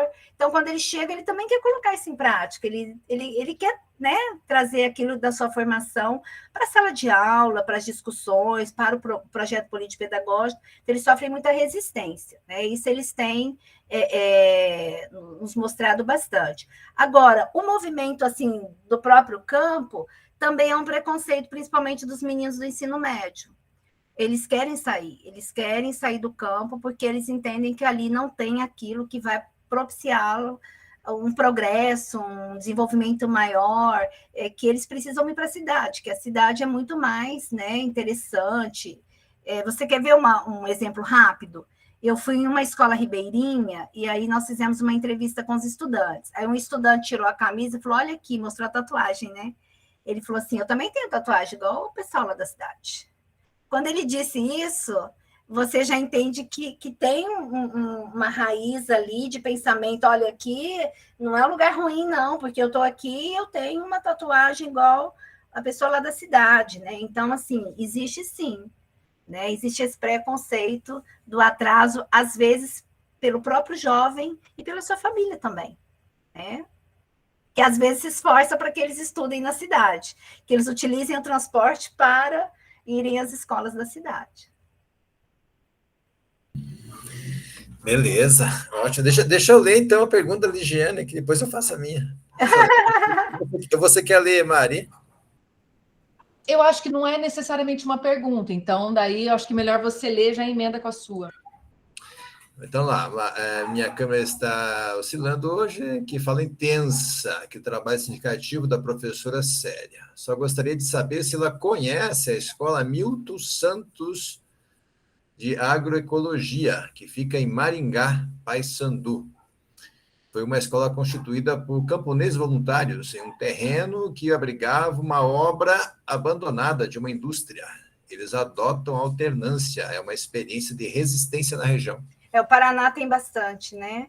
E, inclusive, parece-me que essa escola ela é objeto de estudo de uma dissertação que o meu aluno resgatou no estado do conhecimento. Eu não conheço a escola, mas tem uma dissertação que fizeram e trouxeram a escola como objeto de formação, de conhecimento em relação à alternância, mas eu não conheço a escola. A Ligiane vem de Maringá, né? Dessa região, ela acha que a região ali, ela tem é bastante tensa nesses conflitos, né? Sim, professora. Na Universidade Estadual de Maringá, há vários pesquisadores e pesquisadoras que sempre estão em contato com essa escola, né? Então, existe um trabalho intenso ali de pesquisa, né, de vínculo entre a universidade e a escola Milton Santos. Então, quando os meus alunos fazem estado do conhecimento, né, para levantar as citações e as teses, sempre tem bastante material do Paraná. Legal, muito obrigada. Inclusive, a questão que eu ia te levantar aqui é justamente do Paraná, porque eu também sou paranaense. Mas você estava falando, eu estava fazendo uma viagem aqui na minha história pessoal, né? E as experiências que eu tive em relação à educação no campo. Eu acho que eu não tive experiência de educação do campo, né? Educação do campo eu não cheguei a ter, mas a educação no campo foi a marca, assim, da minha formação, né? Eu nasci numa cidadezinha com 3 mil habitantes, município, e eu morava no interior desse município, né? Então, o município já era o interior do interior, e eu morava no interior, bem na fronteira com a Argentina. A propriedade do meu pai dava divisa com a mata na Argentina. E ali tinha uma escolinha, mas a escolinha não comportava a gente, né? Então, desenhou-se uma proposta de formação multisseriada, tinha várias salas, várias séries na mesma sala, cada fileira era uma série. E essa escola, e a nossa escola, né, do meu tempo, acabou sendo dentro do salãozinho da comunidade. Tinha lá uma caixinha de bocha, tinha um negócio que vendia pinga lá e tal, e ali era bodega e tal, né? Então, era dentro desse espaço. Ali tinha a primeira fileira, que era o primeiro aninho, o segundo, que era o segundo, terceiro e quarto, né? Eu estudava nesse tipo de educação, de escolas de proposição assim. E era, obviamente, meus pais eram da agricultura familiar de subsistência, pegando a propriedade e tal, região de fronteira com a Argentina, então a gente vivia um pouco nesse contexto, nesse cenário. O que a gente percebeu com o tempo, assim, né, que começou a haver um processo de convencimento do ponto de vista de política, né, de que era melhor as crianças não estudarem na escola da comunidade, mas se deslocar até a cidade. Inclusive, havia reuniões lá na comunidade, vinha o prefeito, o secretário, para explicar a importância das crianças saírem das propriedades e estudar na cidade. Então, tinha esse tipo de convencimento, inclusive, do ponto de vista política, né? Então, você fazia sempre um processo de convencer as pessoas a irem para a cidade. Embora, veja, eu lembro, assim, né, do ponto de vista pessoal, dos meus colegas, crianças que a gente era, não existia, no nosso caso, uma atratividade do ponto de vista de ir para estudar na cidade. Por que não existia? A gente meio que resistia e tal, né? Essas questões. Primeiro, porque a cidade era pequena, né? 3 mil habitantes, não tinha muito o que fazer, né? A própria comunidade tinha 10, 15, 20 famílias, já dava um atrativo humano ali de convivência necessária para o futebolzinho, para a brincadeira, e para o trabalho e tal e tal.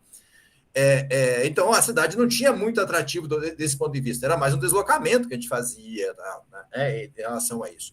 Só que, no entanto, a permanência no campo, nesse sentido, a escola no campo, ela nunca conseguiu, na época, década de 90, né, 80, 90, ela nunca conseguiu alterar, assim, dar uma outra concepção no sentido de uma formação política para aquelas pessoas que estavam ali. Ela não fazia. Escola rural ainda, né? Ela não conseguia fazer esse tipo de... Não tinha esse tipo de discussão, eu lembro, assim, né, muito... Só que houve um outro fator que é interessante, né, é que muitas das famílias, tipo 80% das famílias da comunidade, elas acabaram sendo expulsas pelo banco, né? As pessoas eram envolvidas em projetos de financiamento da sua pequena propriedade via Banco do Brasil, e o Banco do Brasil chamava de cemitério do agricultor, né? Ele enterrava o agricultor lá, e aí o banco vinha tomar a propriedade dele, e 80% das famílias acabavam se deslocando do campo, porque dava propriedade para o banco para tentar pagar e ia morar em algum lugar lá, bem na periferia da cidade, né? Então, você ia fazendo um deslocamento nesse sentido. E aí é um progressivo deslocamento aí que vai acontecendo. Depois, eu reencontrei de novo isso, porque aí eu fui fazer o mestrado na FURB Blumenau e eu fui estudar a formação do professor, né? Eu estudo até hoje. E eu pesquisei o curso de pedagogia da UniOeste, que é uma estadual com campus em Francisco Beltrão. E Francisco Beltrão é uma cidade que tem muita comunidade no interior, muito estruturada, tem vários centros de apoio aos agricultores, com financiamento e uma série de coisas. E lá na Unicentro, lá tinha um curso de pedagogia do campo. Eu encontrei a pedagogia tradicional e a pedagogia do campo, eram os mesmos professores. Aí pedagogia da terra? A pesquisa é interessante porque o professor ele respondia assim, bom, se eu for te responder pela pedagogia normal nossa aqui, é assim. Se eu for te responder pela pedagogia, né, do campo é assim. Então, ele ficava num conflito ali, por onde ele respondia as questões que eu estava perguntando para ele. E aí eu fui encontrando um pouco nesse sentido. Agora ficou visível que era um processo de resistência, mesmo tendo toda uma estrutura, um aparato aí da região e tal, investimento, inclusive, mas era um processo de resistência, que a qualquer momento eles iriam fechar, já na época, né? Depois, em 2017, 18, a Lucineide, que está aqui, a Lúcia, ela me convidou para fazer uma palestra aí em Castilho, ia ter um movimento sem terra, se organizar ali, tinha vários palestrantes e tal, me convidaram para fazer uma palestra ali em relação à educação, para as questões campesinas e tal. E eu fui e fiz, mas muito inocentemente, né? Eu não sabia. E aí eu resolvi ficar lá um pouco mais, porque meu ônibus ia demorar para eu ir embora, eu fiquei assistindo. A minha palestra teve meia hora, assim, né? O espaço de meia hora. E daí tinha o restante do tempo, era um convidado que veio de fora. Ele tinha lá 3, 4 horas. E qual que era o foco da fala, portanto, desse encontro? Era ensinar os campesinos como é que eles se instrumentalizavam do ponto de vista do mercado. estratégias de mercado, captação de recurso, como ser competitivo, empreendedor, e assim, 90% da formação, ela foi em cima disso. Inclusive, ele desceu o cacete em mim, eu assistindo. Porque ele falou, a universidade não tem nada para acrescentar e contribuir, é um atraso, e só mantém o trabalhador do campo numa situação de atraso. Então, você vai percebendo que mesmo as organizações que estão em torno da própria organização dos trabalhadores do campo, elas têm uma certa... Elas vão na mão contrária. Elas têm uma certa atratividade com esse tipo de discussão, de discurso, que, de fato, não cria uma condição de formação política do trabalhador do campo, né? Mas que destitui um pouco essa capacidade de organização por meio desta lógica e estabelece a ele a disputa, né? Empreendedora, individual, o mérito lá também do campo e assim por diante. Mas o que eu quero dizer com tudo isso? Discutir formação do professor, de modo geral, é um desafio tremendo hoje, né? E discutir formação do professor da educação do campo, né, tá explícito aqui, é um desafio ainda maior, até pelas questões aí pertinentes. Mas a minha pergunta é nesse sentido, né? A minha experiência me mostra que essa discussão é uma discussão bastante heróica, né, no sentido de quem está fazendo, né? Quem está produzindo, organizando e lutando por isso aí. Mas está no campo da resistência, né, professor? Porque do ponto de vista mais sistêmico, assim, até as novas políticas, diretrizes, BNCC, ela desconsidera essas especificidades. Totalmente. Uhum. É isso, né? Totalmente. Tanto que eu iniciei falando disso, né? Porque, como nós não temos uma diretriz, nós ainda estamos à mercê, né, dessa diretriz aí que vai amparar aí as licenciaturas de uma forma totalmente com caráter tecnicista.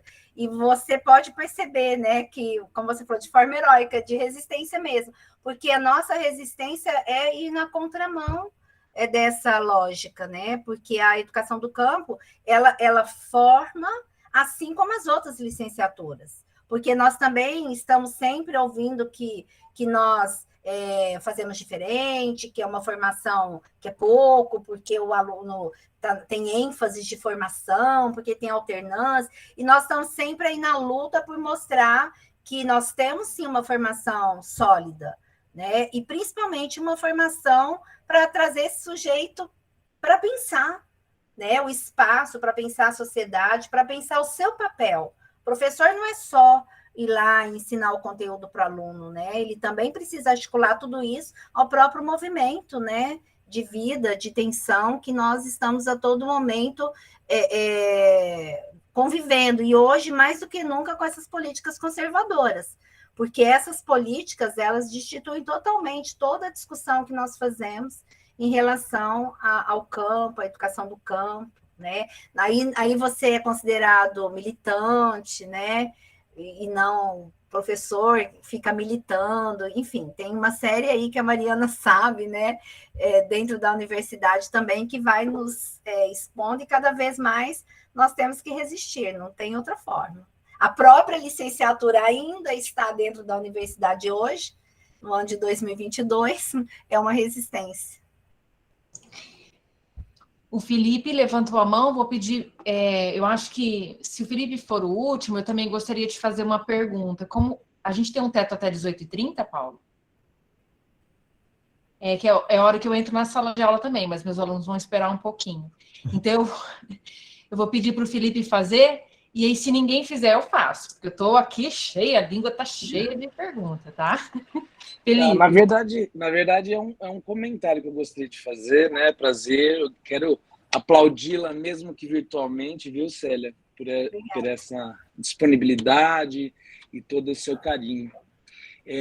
Eu também gostaria de dizer que, assim, eu estou entrando na área da educação agora, por mais que meus avós e minha mãe, né, são professores.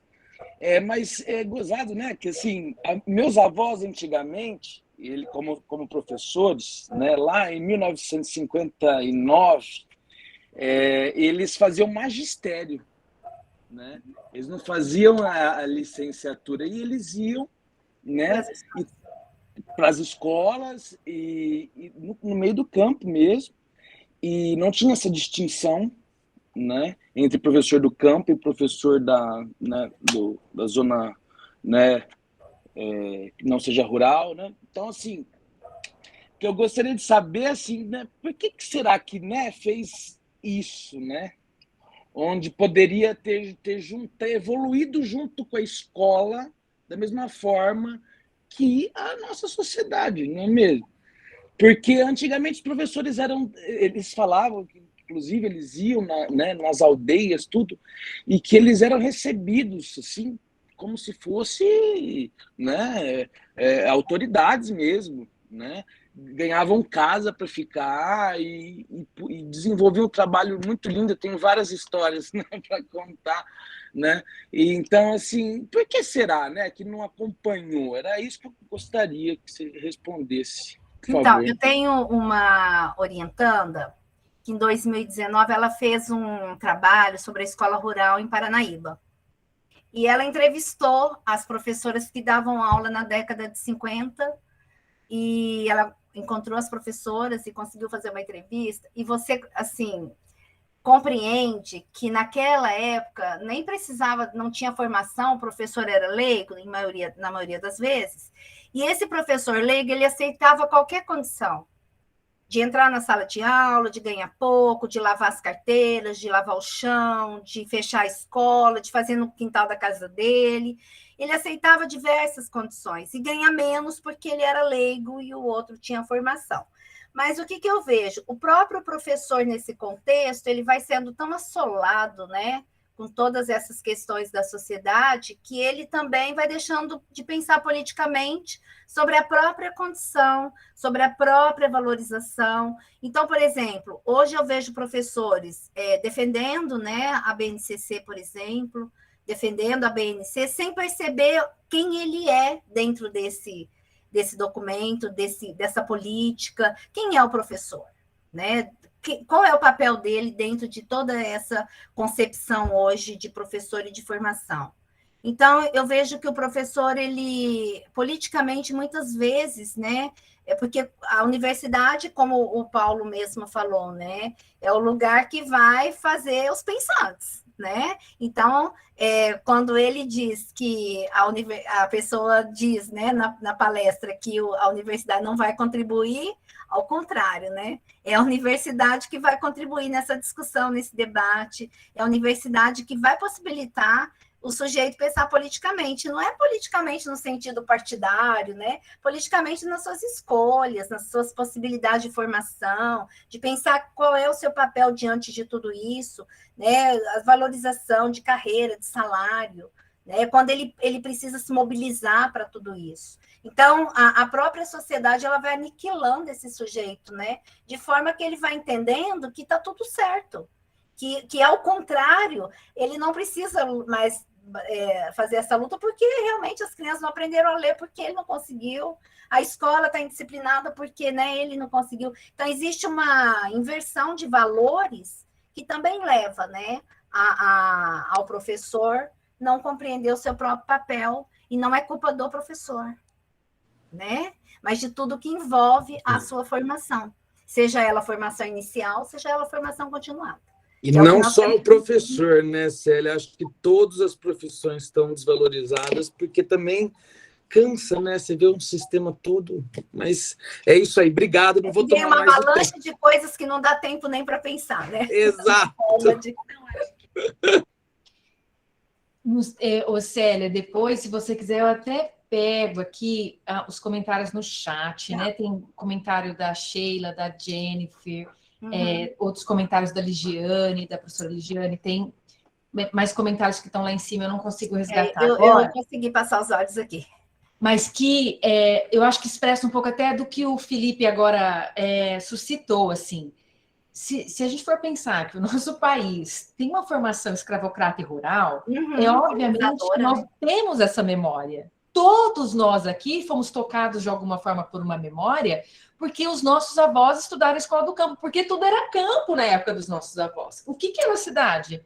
Era o que? São Paulo, Campinas, era a cidade? Assim, estou pensando no processo também de urbanização, de industrialização, que é um processo histórico. Então, nesse movimento, todos nós a gente pode sentar aqui e fazer uma roda de conversa, todo mundo vai ter uma história com a educação do campo. E aí é nisso que eu queria só fechar para, né, daqui a pouco também entro em sala de aula, eu queria fazer a última questão, que é uma questão mais teórica mesmo, tá? E pensando, que eu estou vendo o rostinho da Milena aqui, Milena é uma orientanda muito disciplinada, muito diligente, e eu queria contribuir com uma discussão teórica que às vezes tensiona, assim, né?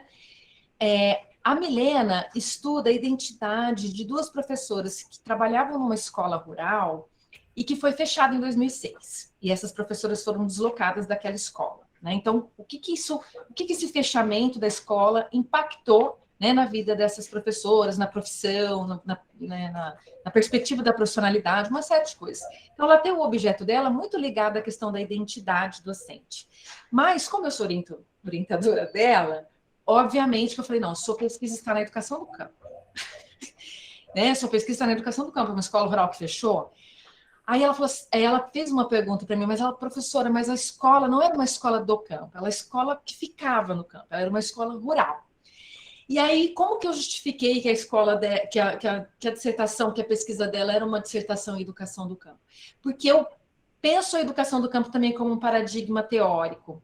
É a educação do campo que pode explicar para ela também essa relação entre o fechamento de uma escola rural como não natural e ligado à expropriação agrária. As pessoas estão sendo expulsas do campo, as escolas ficam esvaziadas, e aí os prefeitos vão lá e fecham a escola como uma decisão que é naturalizada. As pessoas naturalizam essa decisão.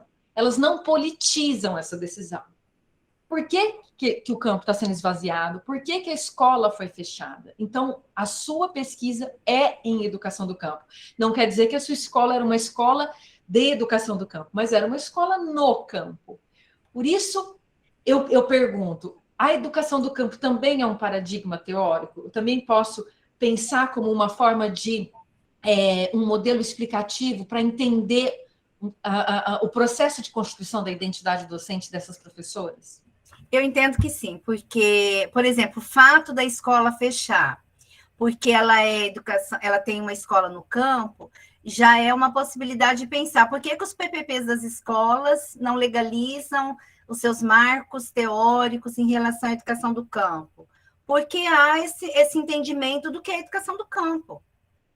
Né? Porque a questão teórica explica. A educação do campo não é a escola no campo. A escola no campo pode ser qualquer uma. Né? Então, quando há fechamento da escola, o PPP não diz que ela é uma escola do campo. Ele não está politicamente como ele deveria estar produzindo essa escola. As pessoas não estão se mobilizando, as pessoas não estão envolvidas, a comunidade não se envolve. Então, vai lá e tem um fechamento da escola. Eu tenho uma aluna fazendo uma pesquisa, ela mora em Mineiros. Ela é de um programa de Inter, né, de doutorado. E ela disse para mim assim, mas ela foi secretária da educação. Ela falou, eu quero entender por que fecham tantas as escolas. Mas aqui é diferente. Não existe escola do campo. Todas estão no campo. Aí ela puxou toda a documentação. Nada diz que as escolas estão no campo.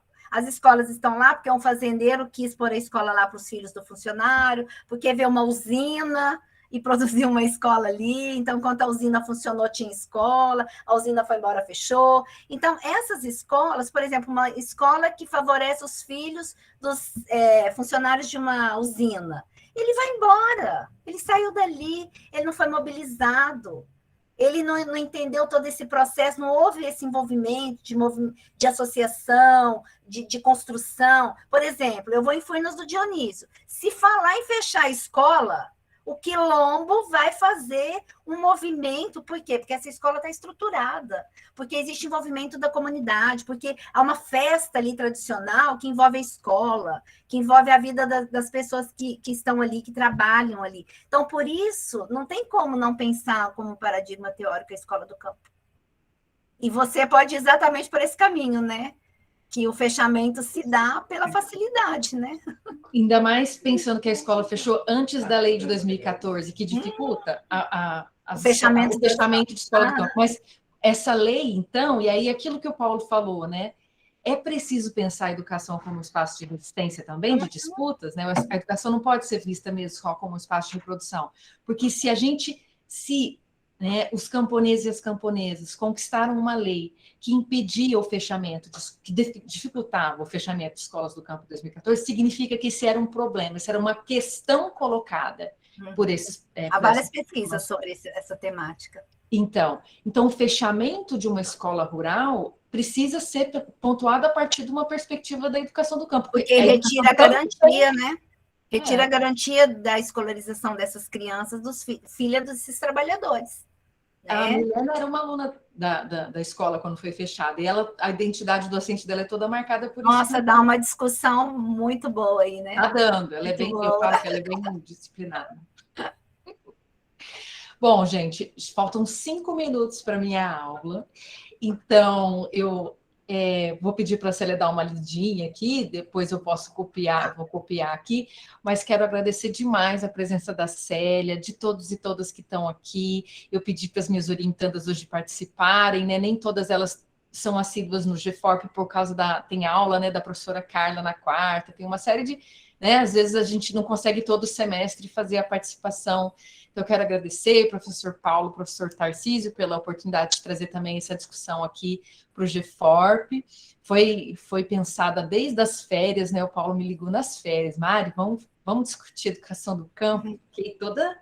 Falei, eu vou parar as férias só para falar sobre isso, porque isso vale a pena. Então, eu quero agradecer a todos e todas que estão aqui presentes. Também quero agradecer, Célia, pelo seu texto. Eu sei que ele ainda não foi publicado, eu não sei se a gente já pode citar, como é que tá, ainda não tem. Tá passando. Já está para sair, eu te aviso.